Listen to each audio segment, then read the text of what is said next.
Hello, life leaders, and thank you so much for joining me today on Friday Tidbits here on Life by Design. As you know, we are in unprecedented time where the economy is concerned right now with the coronavirus going on and the uncertainty of how long that's going to last and the impact that that's going to have on everyone. And, I really wanted to look at the fact that, companies are pivoting in the way they do their operations. Schools are making tough decisions on whether they're going to stay open, for how long, when they're going to reopen, if they're going to reopen, how they're going to handle the education for the rest of the year. Families are floundering around to figure out what to do, how to handle the children, how to handle the budget, what to buy, what's needed, the uncertainty of what they may or may not need in the future. And individuals are feeling out of sorts. They're anxious about their income. They're anxious about what to expect through this whole time, right? News channels are focusing on all the negative. They're really just pouring out the tragedies. They're pouring out fear-based news. The news system has always been pretty much a fear-based news process because primarily, people react to negative news a lot faster and more frequently than they react to positive news. It's just the facts. So in this time of turmoil and chaos and uncertainty, if you will, for lack of better words, the news is focused on what they feel people need to hear, and it gets hyped up and big, right? Not that it's wrong, it's just very anxious. It creates fear, it creates anxiety, it creates uncertainty, rather than looking at the problem for solutions. Now, that's where we as individuals come into play, is looking for the solutions that fit our families and fit us as an individual and a unit, a team in the family. So today I wanted to talk about, 5 ways or 5 steps that you can really look at doing differently today, doing differently and taking the opportunistic perspective of being able to grow versus the fear-based anxiety, sitting on the couch doing nothing and just waiting perspective, right? So these 5 steps are going to help you from today moving forward. Because honestly, we are in a time of opportunity. It doesn't feel like that right now, but it's coming. This too shall pass. There's no question that this will pass. The question is, are we going to be prepared for what comes on the other side of the tunnel? And how can we get prepared to do that, right? So just a quick introduction. My name is Sheila Wood. I am the CEO and founder of Lead Life by Design, and I'm the creator of the Financial Alignment Academy, where I blend personal development strategies with your personal financial plan. This helps create long-term financial change and success. So in doing that, these would be 5 things that I recommend for people throughout my whole program in different phases and different steps. The first step, the first thing on an opportunistic perspective, right? Things that you can do to prepare to be on the other side of the tunnel.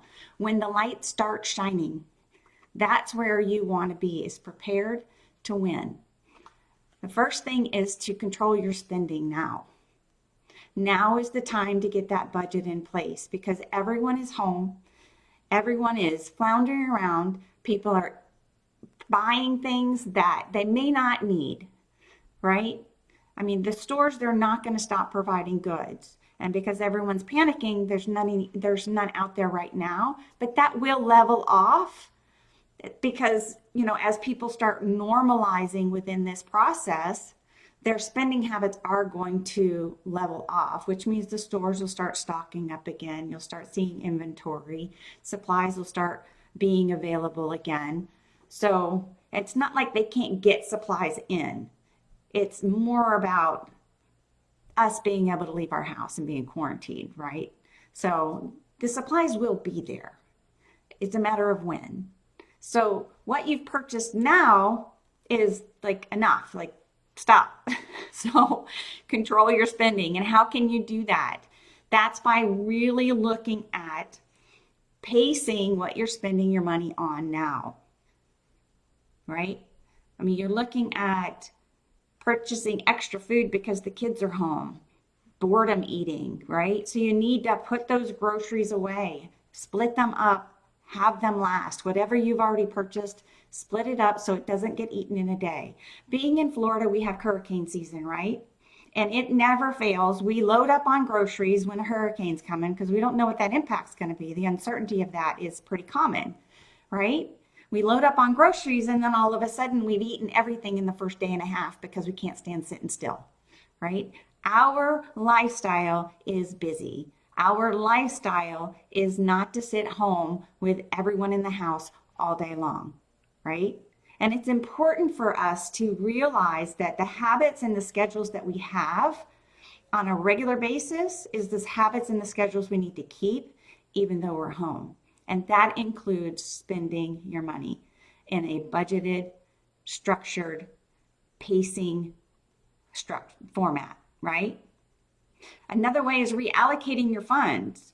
Looking at all the different ways your money was supposed to go out, what you would normally have spent your money on, whether it's that cup of coffee at Starbucks or taking the kids to the movies or those sports event, the money that you were going to have to put out for the sports events that all got canceled, the money that you would have had to put out for your dinner out, your dining out, all of that spending should be reallocated to what you're spending right now, that extra money that you're spending in groceries and supplies. You shouldn't have to spend more than you make by putting money on all your credit cards because you don't have it. Reallocate what you have because that money over here is not needed any longer. It's not needed right now. So reallocating those funds into the spending that you do need is going to help you stay level. It's going to help you keep that spending paced, keep you on track. Making a family schedule and budget because everyone's home. Make that schedule. Block off time for family time, block off time for work, block off time for school or reading or continuing education, block off time for family time. It's a perfect time for quality time for everyone. Perfect time to really sit down and get to know your kids again, get to know your spouse again, really get to know yourself again because you're home. It's not like we can go out and do a whole lot of other activities because of the social distancing. So take advantage of that. The last thing I have into that is only buy what you need, right? What you normally need. Don't go out and buy all this stuff that people are telling you to buy if it's not something you would normally use. That's how you really throw off the amount of money you're spending. And it sits in your cupboards and it sits in your cabinet and sits in your closet forever. It's literally throwing money down the tube, down into the trash, sorry. So stick to what you normally buy. The same type of food you would normally buy, the same type of cleaning supplies you would normally buy, the same type of everything, right?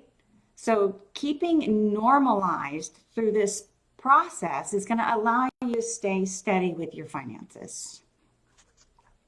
I hope that makes sense. Please drop a line if you have any questions or if you want me to address anything as it relates to what we're talking about today. I'd be happy to answer your questions. Secondly is, how are you adding value at work? What do I mean by adding value at work? Right? If you're a waiter, for instance, or a waitress, how can you add value at work? It's by offering to be a delivery driver, right? Because Uber Eats is banking right now because of the takeout food. If restaurants have the ability to allow their staff that they pay on a regular basis to step in for those deliveries, you're able to keep your job, you're able to continue making money, and you're able to add value to the company that you work for. When you add value to the company you work for, you stand out, right? It's appreciated most of the time.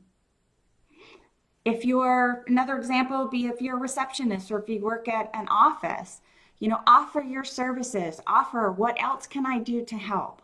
What can I do from home that's going to help you alleviate the stress for the job that you have to do, Mr. Boss or Mrs. Boss, right?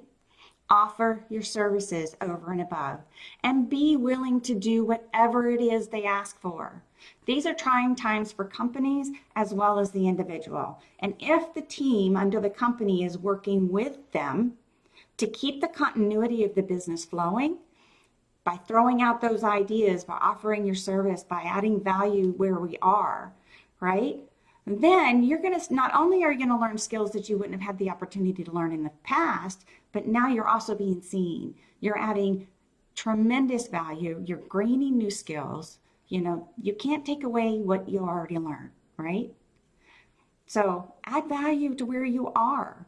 One of the really great examples I've heard recently is with Marie Callender pies.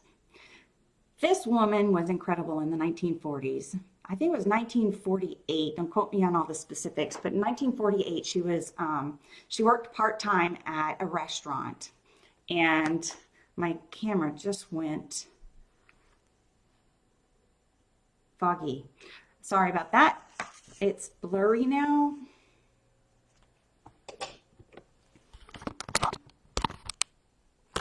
Everything, there it goes. Perfect.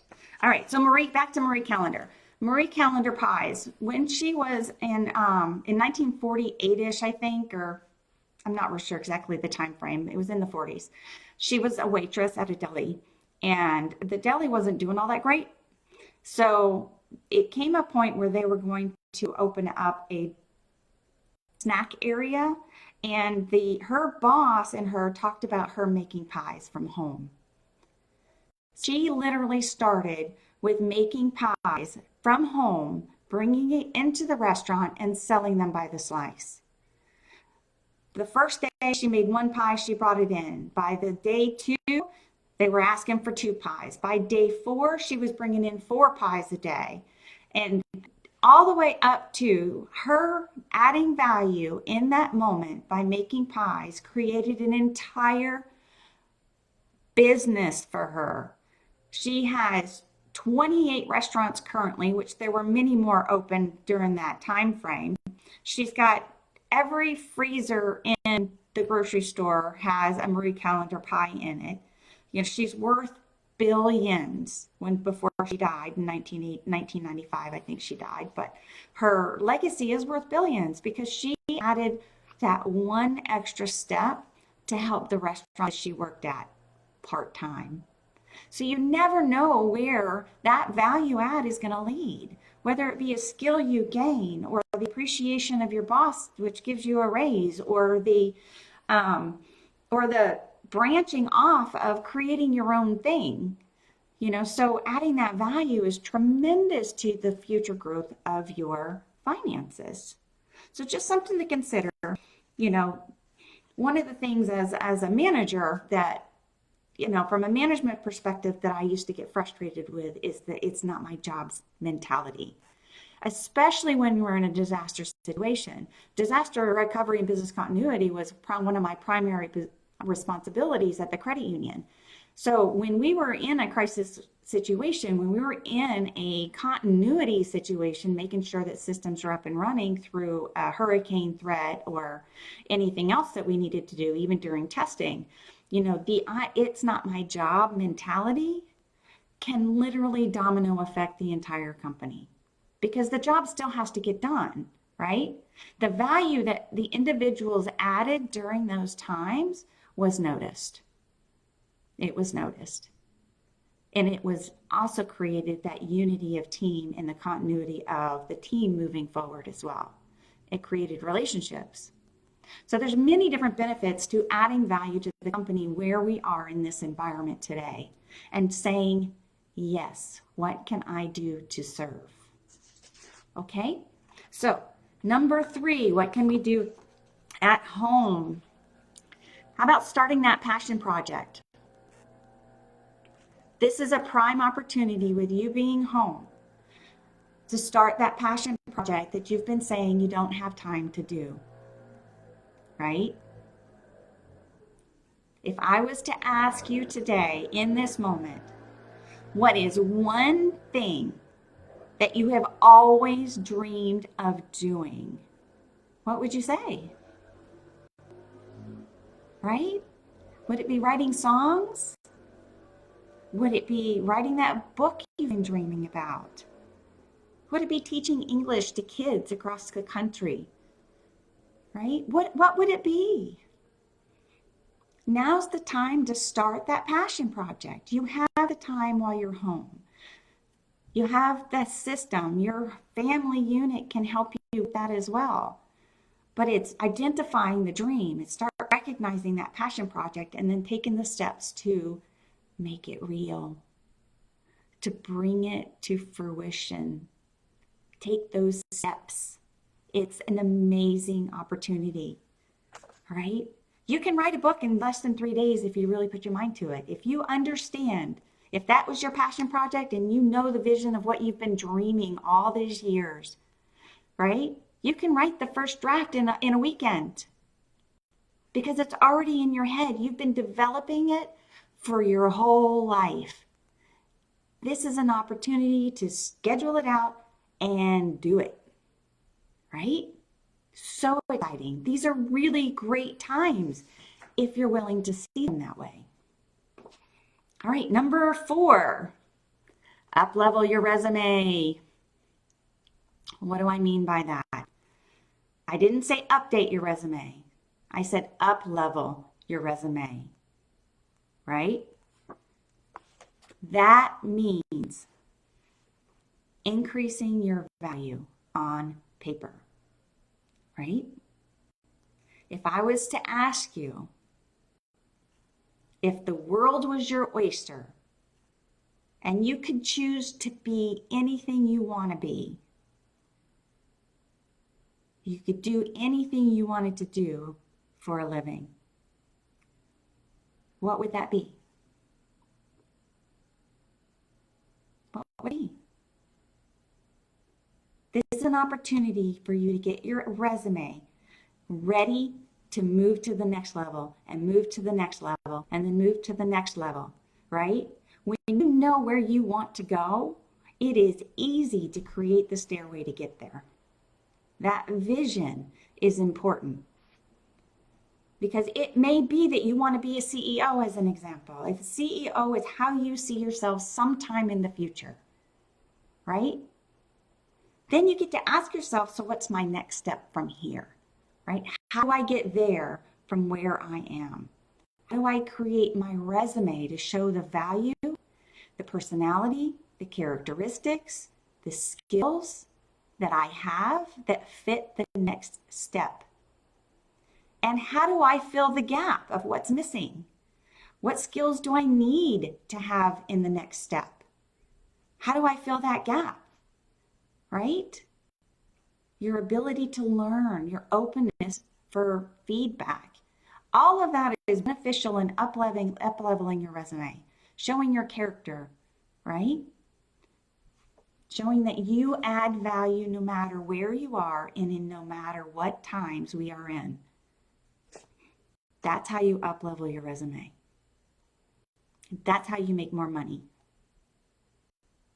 We don't know what this recession is going to do. We don't know what jobs are going to be out there. But I guarantee you, if you are prepared by the end of this tunnel, when we start seeing the light again, whether it be a month down the road, whether it be 2, 3, 4 months down the road, we don't know. When the light comes, there is going to be prime opportunity available. Prime opportunity available. The market was already doing well. The job market was doing great, right? It was. We're in a little bit of a slump, but that's okay because it's going to come back up. And it's your responsibility to be prepared to grab the jewels at the end of the tunnel. All right, number 5, learn a new skill, right? We talked about up-leveling the resume and finding that gap. What skills do we want to learn to up-level our lives, up-level our finances? You know, we talked about passion project and how we can start that, right? In all of that, there are skills that need to be built. In everything we grow to, there is always a gap. Always. There is always something between where you are today and the next step that you want to get to that needs to be learned. Now's a fantastic time to learn it. Learn it. There are books and courses and online everything. The information is out there. And it's up to you to take the time to learn it, whatever that skill is. Investing, learning how to invest right now is probably the best thing to do because the market dropped. And everybody knows, Warren Buffett always says, buy low and don't lose money. Buy low and don't lose money, right? With the market dropping and where it's at, and even though we're in uncertain times, that tunnel is going to end. And are you ready to do that? Are you ready to start investing in the market? Do you understand how to invest? Do you understand what to look for when you're looking at investments? You know, I love the app Stash. There's another one I think called Acorn, but I like Stash. I've been using Stash for about 5 years. And it allows me to learn about investments. I am not licensed for investing. I'm not telling you to spend your money on investing. What I am saying is now's the time to learn how. Now is the time to get educated to be able to take advantage of the fact that the market's going to start going back up at some point, right? You are positioned to be able to take advantage of that if you take the time you have now, to learn how to do it. And the Stash app is really, really a simple way of learning. And the way they have it set up with the EFTs, which is a portfolio grouping of stocks versus individual stock companies. And it's just really easy to learn from. And then you can go on Yahoo Finance and learn more. Buy books at the library to learn how to invest. TD Ameritrade is another really good personal investment tool that a lot of people I know use. I've never used them, but a lot of people I know do. So learning how to invest, that's a new skill, right? That positions you to gain in the future, right? Skills to advance your career, we talked about that one. Any personal development skills. Maybe you're going through a depressive time right now. Maybe you're really struggling with your mindset. And maybe that's the skill that you need to work on. Learning how to shift that mindset into a positive state. Learning how to recognize those financial influencers that are really challenging you from being able to accept, receive, and grow in your personal self-worth, right? Because it takes loving yourself and forgiving yourself for the past to be able to accept what is in front of you and what is coming to you to be able to have a successful financial future, right?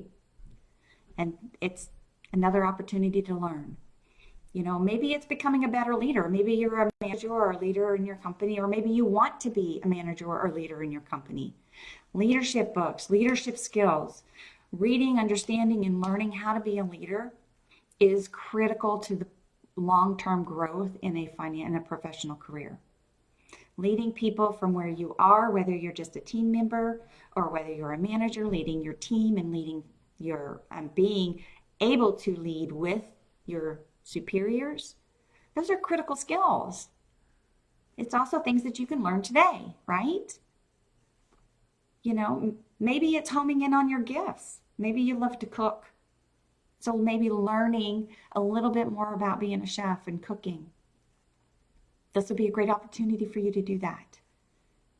And developing your passion, right? We talked about that passion project. Maybe it's just a passion of crafts. Maybe you love crafting. So you start crafting more, right? So I really want you to hone in. I hope you're really feeling the power of positive thinking, the power of shifting into a reason to grow rather than sitting in the drama, the fear, and the chaos that you're hearing on the news, right? This too shall pass.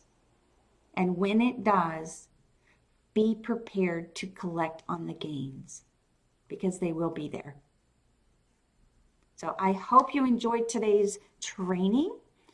Like the video below, please share it to your friends, enjoy it, comment below, share a passion, share what out of the 5 that you're going to decide to do during this time that everyone's quarantined into their homes.